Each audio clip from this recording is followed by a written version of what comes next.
This game recap is brought to you by Manscaped's Foot Duster Foot Deodorant. Say goodbye to stinky foot funk with this essential deodorant spray. Head over to manscaped.com and use the promo code SACCITY for 20% off and free worldwide shipping. The Foot Duster Foot Deodorant by Manscaped. The best protection any place below the waist. The next game on our list is the Tennessee Titans defeating the Las Vegas Raiders at home 24-22. On the Raiders side of things, Matt Collins came out and was the best player on this team. 8 receptions, 158 yards, and a touchdown for the Raiders, but they still can't get the job done against a Titans team that, well, they did exactly what we say they would have to do if they want to win football games, and that's give Derrick Henry the ball. And that it seems like this offense was exactly what we have seen them from in the past, where Derrick Henry is touching the ball more than anybody and out there making plays. I think the biggest thing in this game was getting Derrick Henry involved in the passing game. I think that was the biggest factor. We talk about it all the time. You want to put the ball in your best player's hands when you need it the most. Derrick Henry not only had 20 carries, but he also had 5 receptions for 58 yards in this game. And I'm sorry to steal your thunder here. I know I got to send this to you. But I think that with this Tennessee Titans team, I've been the lowest on them. And I think this was the most positive game, obviously, because they won. But the way they won was not just Derrick Henry 25 plus carries with 120 yards, something like that. He was involved in the passing game, getting the most work out of the running backs in the passing game. That's what you got to do. You have to adjust. You have to get Derrick Henry involved somehow, some way, and they did that here against the Raiders to be able to win 24-22. What were your takeaways in this game? I still will die on this hill. It was more positive, or it was more negative Raiders than positive Titans. I've told you guys for 2 years what makes Tennessee successful in the regular season. Derrick Henry. If Derrick Henry has a great game, Tennessee wins. Like, I don't care if it's rushing, receiving. I don't matter how he touches the ball to me. You give him the ball 25 times, Derrick Henry's probably going to be an efficient back. The problem is when he gets those games where it's 25 touches for 73 yards and nothing else, they lose. And it didn't change. Like, this game didn't change that. Matter of fact, they still almost blew the game, but it didn't change that for me. They have no outside weapons. And that's the problem with the Tennessee Titans. It's not that they can't win regular season games. Again, this was the number 1 team in the AFC last year, as far as a record standpoint. But did you watch that game against the Raiders? And I watched a lot of it, and say this team was better than last year? Nope. It didn't look better. They still didn't have no outside weapons. Their only weapon in yesterday's game was Robert Woods, who had 4 catches for 85 yards. Outside of that, the next person had 3 for 40. Like, there is just no talent on the outside to continuously win. And because of that, you are solely predicated on the success of Derrick Henry. And that, I'm sorry, is not a recipe for success in today's NFL. It's just not. You have to have more. So can you win some regular season games? Sure, you won some last year. But when it comes down to it, I am no longer holding the Tennessee Titans to the standard of just winning regular season football games, because the fans that came at me, the team that they were last year, that they were supposed to be, were Super Bowl contenders. So I don't compare you to the Raiders. I'm comparing you to the Chiefs, the Bills, the teams that we think are going to the Super Bowl. So if you want to just be happy with your regular season wins, fine, congrats. Derrick Henry can get you that. But I don't care about none of that stuff anymore. It's the argument that I make about quarterbacks when you get paid $100 million. You don't just get the pass of winning regular season games and making it to the playoffs. You're supposed to be a contender. And right now the Tennessee Titans are not. They can't compete with those powerhouses. So for that, it's a failure. Nothing else matters. It's the reason why Malik Willis should be the quarterback, because Ryan Tannehill is not going to make up for those deficiencies that the Tennessee Titans have.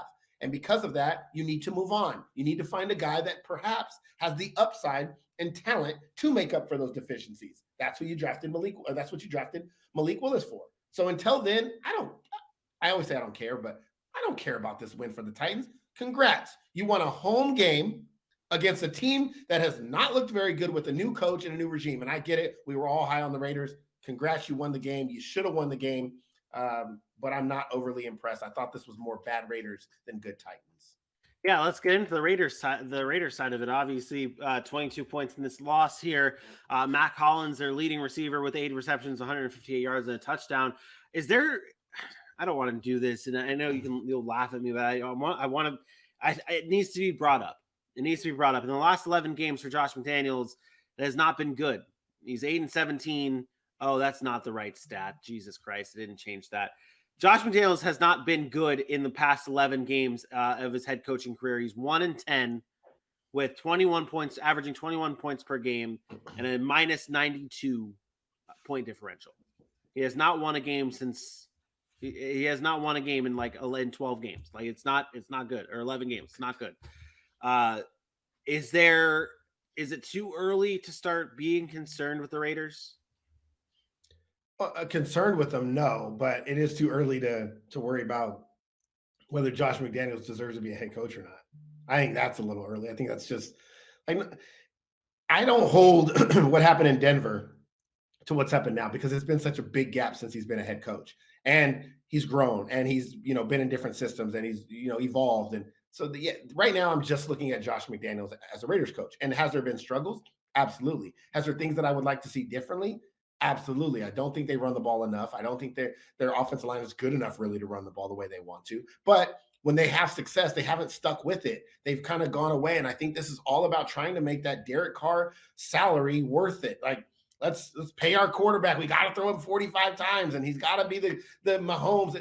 No, they just have to be efficient. Like, I don't know how many times watch Lamar Jackson play football. And I get Derek Carr's not Lamar Jackson when it comes to running the football. We know that. But that's not what I'm talking about. Lamar Jackson is going to get paid $40 million or $50 million or whatever it's going to be. And he can win games throwing the ball 17 times. You know why? Not only because he runs the ball, but when he does throw it, it's efficient. It's not just about him being able to move with his legs. He can throw for 5 touchdowns and only throw the ball 20 times because he's efficient.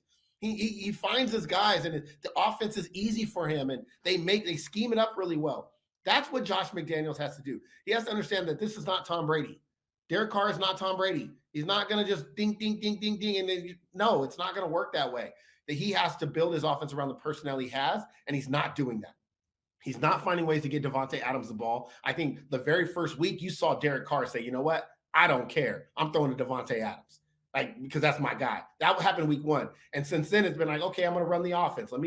No, it's going to be at the end of the day, it's got to be Davante Adams. It's got to be Darren Waller. And then it's got to be Hunter Renfrow. But they have to start running the football in order for that to happen.